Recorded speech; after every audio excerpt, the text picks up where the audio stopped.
Bonjour. Alors, il y a un nouveau nom qui circule pas mal dans le monde de l'IA, là, Kimikado. Ça vient de Chine, c'est développé par Moonshot AI, et franchement, ça a l'air assez costaud. Ah oui, Kimi K2, on en entend parler. Apparemment, c'est un modèle qui coche pas mal de cases intéressantes, ouais. C'est ça. Et on a justement l'annonce officielle, quelques analyses aussi qui détaillent un peu tout ça. Donc l'idée aujourd'hui, c'est de creuser un peu, de comprendre ce qu'il rend spécial, ce Kimikado, surtout cet aspect modèle agentique open source. Qu'est-ce que ça veut dire au juste? Exactement. On va essayer de voir un peu plus loin que les gros titres, hein, comprendre les capacités réelles, ce que ça implique. Les sources qu'on a, elles pointent vers un modèle qui serait à la fois performant et plutôt accessible. Bon, ben, allons-y alors. Plongeons dans le vif du sujet. Qu'est-ce qu'il y a sous le capot de Kimi K2? On parle d'une architecture MoE, Mixture of Experts. Oui, MoE. Alors, faut imaginer ça un peu comme comment dire, une équipe de super spécialistes, plutôt qu'un seul grand savant qui sait tout faire. Le modèle a en théorie un nombre gigantesque de paramètres. On parle d'1 trillion, c'est énorme. Mais pour une tâche précise, il va activer seulement une partie de ses experts. Ceux qui sont pertinents pour la tâche, quoi. Environ 32 milliards actifs à la fois. C'est beaucoup plus efficient, moins gourmand en calcul pour chaque requête. D'accord, donc plus efficace. Et il a appris sur quoi? Sur une quantité de données assez folle, 15,5 trillions de jetons, des mots, des bouts de code. Voilà, impressionnant. Et donc efficace et performant aussi, j'imagine. Les comparaisons avec d'autres modèles, ça donne quoi? Bah oui, c'est là que ça devient intéressant. Les benchmarks qui ont été partagés le placent vraiment bien.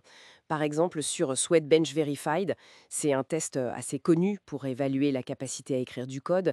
Il obtient 65,8%. Ah ouais, 65,8%. Et par rapport aux autres? Ben, d'après Moonshot, c'est nettement au-dessus de Claude Sonnet 4, qui serait à 50,2%, ou même GPT 4.1 à 40,8% sur ce test-là. Ah ouais, quand même. Donc il a l'air particulièrement doué pour le code, les maths, et aussi ces fameuses tâches agentiques, celles où l'IA doit agir, faire des choses. Justement, ses capacités agentiques, c'est présenté comme un point fort. Il intègre un truc qui s'appelle le protocole MCP. C'est quoi ça encore? MCP, oui. Multi-Agent Collaboration Protocol. Alors, c'est pas vraiment un langage secret, hein, c'est plutôt une sorte de système de coordination intégré. Ça lui permet en fait d'organiser, d'orchestrer plusieurs actions ou l'utilisation de plusieurs outils pour arriver à un but. Ok, un chef d'orchestre intégré en quelque sorte. Un peu, oui. L'exemple qu'il donne est assez parlant. Kimi K2 aurait utilisé 16 outils différents tout seul pour transformer des données brutes en analyse et même en page web interactive. Et ça, très vite, Ces outils. de manière autonome. Ça, c'est nouveau, non? C'est surtout le niveau d'intégration et l'autonomie qui sont mis en avant. Moins une IA qui répond juste à une question et plus une IA qui fait des trucs complexes en plusieurs étapes. D'accord. Il y a d'autres exemples qui vont dans ce sens. Générer des graphiques, des visualisations de données ou même créer des petites simulations 3D. Des simulations 3D genre. Bah, il parle d'une simulation de galaxies de particules ou un mini-jeu type Minecraft, mais en version web, juste à partir d'une instruction textuelle. Incroyable. Voilà. Et cette capacité à utiliser des outils, à planifier des actions pour atteindre un but, c'est ça qu'on appelle agentique. Ok, je vois mieux. Et le troisième point fort, c'est l'accessibilité, c'est ça? Le côté open source. Exactement, ça c'est un point clé. Le modèle lui-même, ce qu'on appelle les poids, le cerveau entraîné si tu veux, est dispo gratuitement. Où ça? Sur Hugging Face, c'est la grande plateforme collaborative de l'IA. Et la licence, une licence MIT modifiée, est très permissive. Il y a deux versions d'ailleurs, Kedo Base pour la recherche et Kedo Instruct, qui est prête à l'emploi pour dialoguer. D'accord.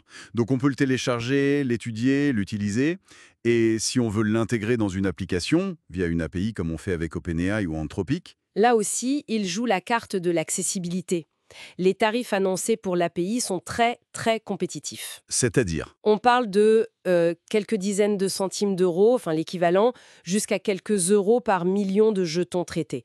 Ça dépend si l'info est déjà en cash ou pas, mais en gros, c'est annoncé comme étant environ 5 fois moins cher que des modèles comme Claude 4 Sonnet ou Gemini 2.5 Pro. Ah oui, 5 fois moins cher, c'est pas négligeable du tout. Non, clairement pas. Ça rend l'utilisation à grande échelle beaucoup plus envisageable pour plein de monde.